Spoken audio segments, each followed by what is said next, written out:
Hello les amis, me revoici. Donc je vous l'avais dit, je reviendrai aussitôt donc après. Alors via cette vidéo que je vous ai partagée tout à l'heure, je bégaye un petit peu, donc j'en suis désolée. Donc c'est mettre en pratique donc ici le pouvoir du moment présent. Voilà, donc j'espère que vous allez bien m'entendre. Hop. Donc je commence, puis finalement je vais vous lire les exercices à faire parce que je pense que ça peut être intéressant. Donc c'est pas le premier chapitre, hein. Là c'est accéder au pouvoir du moment présent. La dimension de l'intemporel introduit une autre sorte de forme d'appréhension de la réalité qui ne tue pas l'esprit vivant en chaque créature et en chaque chose. Une appréhension de la réalité qui ne détruit pas le sacré et le mystère de la vie, mais qui exprime plutôt un profond amour et une immense révérence pour tout ce qui est. Une appréhension de la réalité dont le mental ne sait rien. Alors, l'exercice. Briser la vieille habitude qui vous fait nier le moment présent et y résister. Exercez-vous à soustraire votre attention du passé et du futur quand la nécessité ne se présente pas. Sortez de la dimension temporelle autant que vous le pouvez dans le quotidien. Si vous éprouvez donc de la difficulté à accéder directement à l'instant présent, exercez-vous d'abord en observant la tendance habituelle de votre mental à vouloir fuir le moment présent.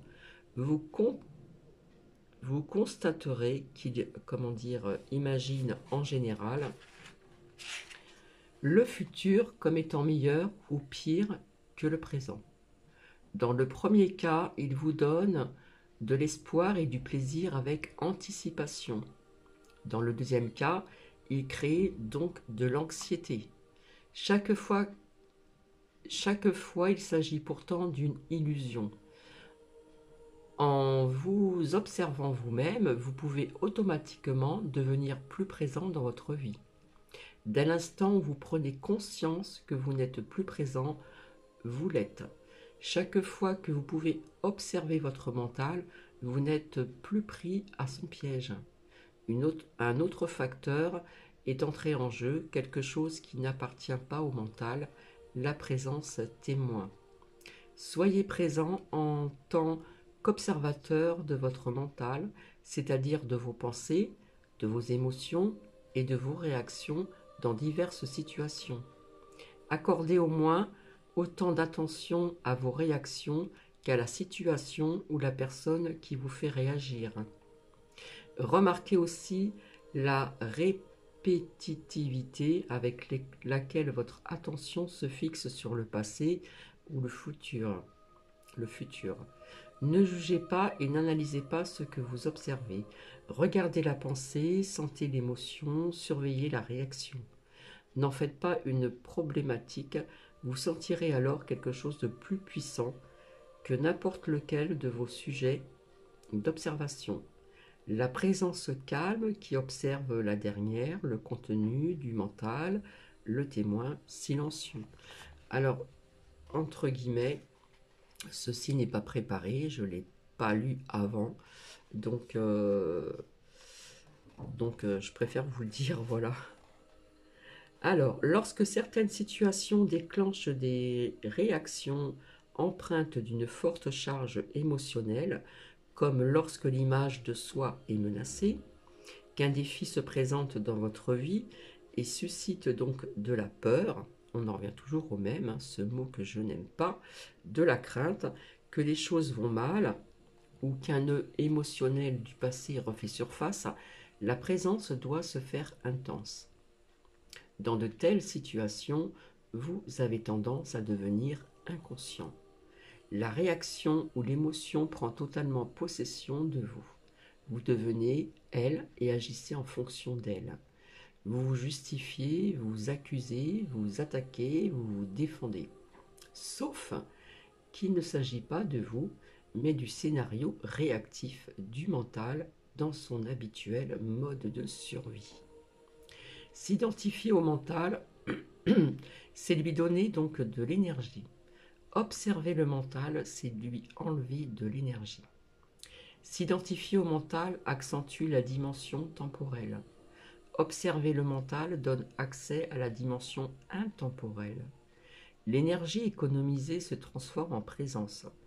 Une fois que vous savez d'expérience que d'être présent signifie il est beaucoup plus aisé de simplement choisir de sortir de la dimension temporelle chaque fois que vous n'avez pas besoin du temps pour des raisons pratiques et de plonger davantage dans le présent. Ceci n'amoindrit pas votre aptitude à vous servir de la dimension temporelle, le passé ou le futur, quand vous avez besoin d'y faire référence pour des questions d'ordre pratique. Cela n'amoindrit pas non plus votre capacité à employer votre mental. En fait, cela l'améliore. Quand vous utilisez donc votre mental, celui-ci sera plus vif, plus pointu. La personne illuminée maintient toujours son attention dans le présent. Celle-ci est tout de même consciente du temps à la périphérie. Autrement dit, elle continue à se servir du temps horloge, entre guillemets. Mais est libérée du temps psychologique. Apprenez à utiliser le temps dans les aspects pratiques de votre vie. On pourrait appeler cela le temps horloge. Mais revenez immédiatement à la conscience du moment présent quand les choses pratiques ont été réglées. De cette façon, il n'y aura aucune accumulation du temps psychologique, qui est l'identification du passé et la perpétuelle projection compulsive dans le futur. Si vous vous donnez un objectif et travaillez pour l'atteindre, vous vous servez du temps horloge. Vous êtes conscient de la direction que vous voulez prendre, mais vous honorez le pas que vous faites dans le moment et lui accordez votre attention la plus totale. Si vous devenez trop axé sur l'objectif parce que, à travers lui, vous recherchez peut-être le bonheur, la satisfaction et une certaine complétude, vous n'honorez plus le présent. Celui-ci se réduit en un tremplin pour le futur, sans aucune valeur intrinsèque. Le temps horloge se transforme alors en temps psychologique. Votre périple n'est plus une aventure, mais seulement un besoin obsessionnel d'arriver quelque part, d'atteindre quelque chose, de réussir.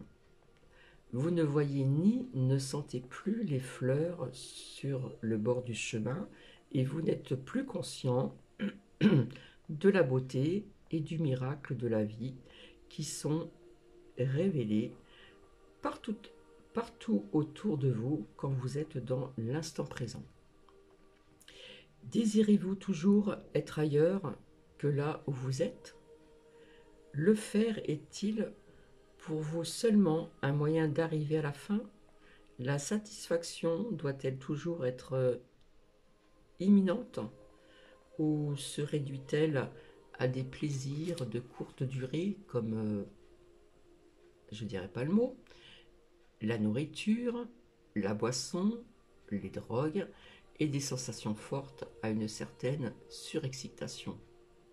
Votre objectif est-il constamment d'atteindre, de devenir et d'accomplir? Ou bien êtes-vous à la poursuite de nouvelles sensations, d'autres plaisirs? Croyez-vous qu'en ayant davantage de possessions, vous serez meilleur, plus satisfait ou psychologiquement plus complet? Attendez-vous qu'un homme ou une femme donne un sens à votre vie? Dans l'état de conscience normal non éveillé, c'est-à-dire quand on s'identifie au mental, le pouvoir et l'infini potentiel créatif qui sont dissimulés dans le présent sont complètement éclipsés par le temps psychologique. Votre vie perd alors sa vitalité, sa fraîcheur et son sens de l'émerveillement. Les vieux scénarios de pensée, d'émotions, de comportements, de réactions et de désirs sont réjouis à l'infini. C'est là un script mental qui vous procure une sorte d'identité, mais qui, en fait, déforme ou dissimule la réalité qu'est le présent. Et le mental, alors, fait alors du futur une obsession pour échapper à un présent insatisfaisant. Ce que vous percevez comme le futur fait intrinsèquement partie de votre état de conscience dans le moment présent. Si votre mental traîne un lourd fardeau du passé, vous répéterez les mêmes expériences, car sans présence, le passé se perpétue de lui-même. La qualité de votre conscience dans cet instant-ci façonne votre futur qui, bien sûr, ne pourra pas être vécu comme le présent. Si la qualité de votre conscience à ce moment si déterminé, le futur, qu'est-ce qui détermine la qualité de votre conscience? Votre degré de présence? Par conséquent, le seuil domaine à partir duquel le véritable changement peut s'opérer et où le passé peut se dissoudre, c'est le présent. Il se peut qu'il vous soit difficile de reconnaître que le temps est à l'origine de votre souffrance ou de vos problèmes. Vous pensez en effet qu'ils sont occasionnés par des situations particulières dans votre vie, ce qui est vrai, si on considère la chose d'un point de vue conventionnel. Mais à moins que vous ne vous attardiez au dysfonctionnement du mental qui cause tous les problèmes, c'est-à-dire son attachement au passé et au futur, ainsi que la dégénération du présent. Vos problèmes sont en fait interchangeables. Si par miracle tous vos problèmes ou tout ce que vous percevez comme étant la cause de vos souffrances ou de vos malheurs était donc miraculeusement effacé aujourd'hui, sans que vous soyez devenu plus présent ou plus conscient, vous vous retrouverez tôt ou tard avec un ensemble semblable de problèmes ou de souffrances, comme si nombre vous suivait où que vous alliez. En fin de compte, il n'y a qu'un problème, le mental, prisonnier des mailles du temps. Le salut n'existe pas dans le temps. Vous ne pouvez être libre dans le futur. Alors là, il y a une lecture méditative.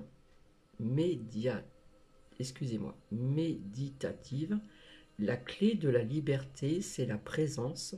Vous ne pouvez être libre que dans l'instant présent. Comment découvrir votre vie derrière vos conditions de vie actuelles? Ce que vous appelez votre vie devrait plutôt s'appeler plus justement vos conditions de vie. Il s'agit de temps psychologiques du passé et du futur. Dans le passé, certaines choses ne se sont pas déroulées comme vous le vouliez, donc vous résistez encore à ce qui s'est produit alors et à ce qui est maintenant. L'espoir vous fait vivre, mais il maintient votre attention sur le futur. Et c'est ce regard fixé sur le futur qui perturbe votre refus du présent et qui vous rend donc ainsi malheureux. Alors là, c'est une lecture méditative. Oubliez un peu vos conditions de vie pendant un instant et prêtez attention à votre vie. Vos conditions de vie existent dans un cadre temporel. Votre vie, c'est l'instant présent. Vos conditions de vie sont le produit du mental. Votre vie est réelle. Trouvez le passage étroit qui vous conduit à la vie. On l'appelle l'instant présent. Ramenez votre vie au moment présent. Vos conditions de vie sont peut-être très problématiques, ce qui est le cas de la plupart des gens, mais essayez de voir si vous avez un problème en ce moment même. Pas demain, ni dans 10 minutes, mais maintenant. Avez-vous un problème maintenant? Lorsque vous êtes envahi par les problèmes, il ne reste aucune place pour la nouveauté ou les solutions. Alors chaque fois que vous pouvez, faites un peu de place à tout cela et vous trouverez votre vie qui se cache derrière vos conditions de vie. Et là, c'est un exercice à faire. Utilisez pleinement vos sens. Soyez véritablement là où vous êtes. Regardez autour de vous, simplement sans interpréter. Voyez la lumière, les formes, les couleurs, les textures. Soyez conscient de la présence silencieuse de chaque objet, de l'espace qui permet à chaque chose d'être. Écoutez les bruits sans les juger. Entendez le silence qui les anime. Touchez quelque chose, n'importe quoi, et sentez-la et reconnaissez donc son essence. Observez le rythme de votre respiration. Sentez l'air qui entre et qui sort de vos poumons. Sentez l'énergie de vie qui circule dans votre corps. Laissez chaque chose être au-dedans comme au dehors. Reconnaissez en chaque chose son être là. Plongez totalement dans le présent. Donc, de la sorte, vous laissez derrière vous le monde assourdissant de l'abstraction mentale du temps. Vous sortez de la folie de ce mental qui vous dépouille de vos énergies vitales et qui empoisonne et détruit la terre. Vous sortez du rêve qu'est le temps pour arriver dans le présent. Tous les problèmes sont des illusions du mental. Exercice, fixez votre attention sur le présent et dites-moi quel est votre problème maintenant. Je n'obtiens aucune réponse de votre part parce qu'il est impossible d'avoir un problème lorsque votre attention est totalement dans le présent.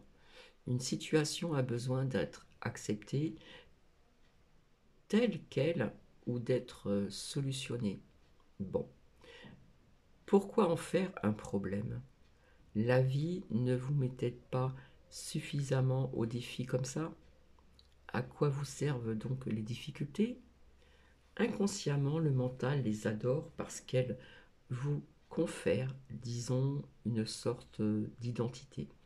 Ceci est la norme, mais c'est de la folie.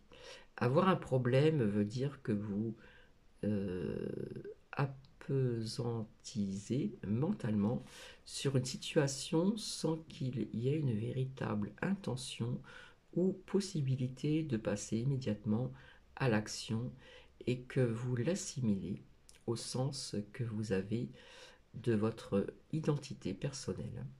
Vous êtes tellement pris par vos conditions de vie que vous en perdez le sens même de votre vie, de votre être. Ou bien vous entretenez donc mentalement le fardeau malsain de la centaine de choses que vous ferez peut-être ou pas dans le futur au lieu de fixer votre attention sur la chose que vous pouvez faire maintenant. Quand vous créez un problème, vous créez de la souffrance. Tout ce qu'il faut, c'est simplement faire un choix, prendre une décision, c'est quelque part se dire, quoi qu'il arrive, je ne me créerai plus de souffrance, je ne me crée plus de difficultés. Même s'il s'agit d'un choix simple, celui-ci est aussi très radical. Vous ne pourrez faire de choix à moins d'en avoir vraiment ras-le-bol, d'en avoir vraiment assez. Et vous ne pourrez pas passer à travers si vous ne réussissez pas à accéder au pouvoir du moment présent. Si vous arrêtez de vous faire souffrir, vous arrêtez également de faire souffrir autrui, de polluer notre belle planète, Terre, votre espace intérieur et la psyché humaine collective dans la négativité inhérente à la création de tout problème.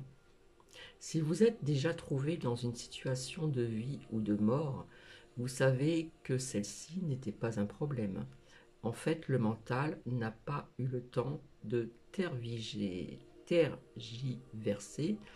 et d'en faire un problème. En cas de véritable urgence, le mental fige et vous devenez totalement disponible au moment présent. La joie de l'être. Pour vous faire réaliser que vous avez permis au temps psychologique de prendre possession de vous, il vous suffit de faire référence à un critère simple. Demandez s'il vous plaît, demandez-vous, s'il y a de la joie, de l'aisance et de la légèreté dans ce que vous entreprenez. S'il n'y en a pas, quel est le temps a pris le dessus, le moment présent est passé à l'arrière-plan et que la vie est perçue comme un fardeau ou un combat. S'il n'y a ni joie, ni facilité, ni légèreté dans ce que vous entreprenez, cela ne veut pas nécessairement dire que vous devriez modifier ce que vous faites. Il suffit probablement d'en charger les modalités, le comment, et les modalités sont toujours plus importantes que l'action elle-même. Voyez si vous pouvez accorder plus d'attention ou faire qu'au résultat que vous cherchez à atteindre. Accordez l'attention la plus totale à tout ce que l'instant présent peut offrir. Ceci sous-entend que vous acceptez totalement ce qui est parce que vous ne pouvez accorder votre totale intention à quelque chose et à y résister. Dès que vous honorez le moment présent, tout malheur et tout combat disparaissent et la vie se met à couler dans la joie et la facilité. Quand vous agissez en fonction de la conscience que vous avez dans le moment présent, tout ce que vous faites est imprégné d'une certaine qualité, d'un certain soin et d'un certain amour, même le plus simple des gestes. Lecture méditative. Ne vous préoccupez pas des résultats de vos actions. Accordez simplement votre attention à l'action elle-même. Le résultat arrivera de lui-même. Ceci est un exercice spirituel puissant. Lorsque la compulsion à fuir le présent cesse, la joie de l'être afflue dans tout ce que vous entreprenez. Dès l'instant où votre attention se tourne vers le présent, vous sentez une présence, un calme, une paix en vous. Vous ne dépendez plus du futur pour vous sentir satisfait ou comblé. Vous n'attendez plus de lui le salut. Par conséquent, vous n'êtes plus attaché au résultat. Ni l'échec, ni le succès n'ont le pouvoir de modifier votre état intérieur, votre être. Vous avez alors découvert la vie qui se cachait derrière vos conditions de vie. Une fois le temps psychologique disparu, le sens de votre moi provient de l'être et non pas du passé de votre personnalité. Par conséquent, le besoin psychologique de devenir quelqu'un d'autre que ce que vous êtes déjà n'existe plus. Dans le monde extérieur, sur le plan de vos conditions de vie, vous pouvez bien sûr devenir quelqu'un de riche et d'érudit, qui a réussi et qui s'est libéré de ceci ou de cela. Mais sur le plan profond de l'être, vous êtes complet et entier maintenant. La conscience intemporelle, lorsque chaque cellule de votre corps est tellement présente que vous y sentez vibrer la vie et que chaque instant vous la ressentez comme la joie d'être, on peut dire alors que vous êtes libéré du temps. Être libéré du temps, c'est psychologiquement ne plus avoir besoin du passé pour assumer votre identité, ni du futur, pour vivre donc votre plénitude. Vous ne pouvez imaginer transformation plus profonde que la conscience. Lecture méditative. Une fois que vous avez goûté fugitivement à l'état de conscience intemporel, vous commencez un aller-retour dans les dimensions du temps et de la présence.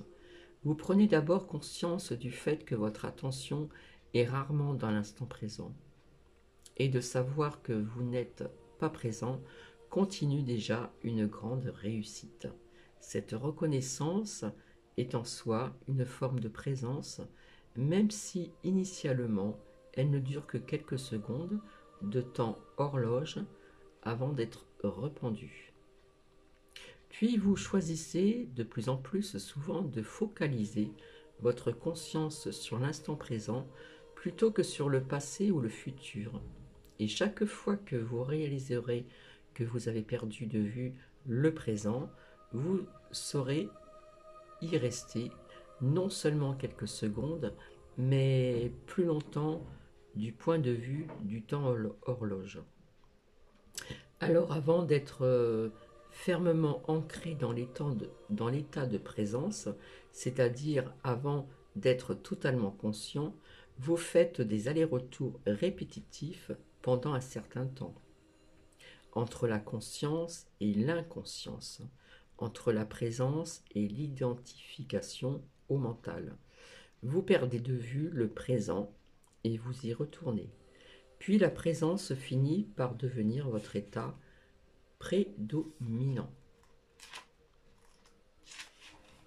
Et c'est la fin. Ensuite, nous avons éliminé la conscience. Donc, si cela vous intéresse, je vous invite à une prochaine lecture. J'espère que cela va vous apporter quelque chose. Donc, il y a des mots qui sont quand même assez, puissants, des mots parfois ou des phrases difficiles à comprendre. Bon, mais écoutez, j'ai trouvé cela intéressant, donc je verrai bien au niveau des vues si cela vous intéressait ou pas, et au niveau des pouces. À savoir que cette chaîne est gratuite, je ne demande aucun don.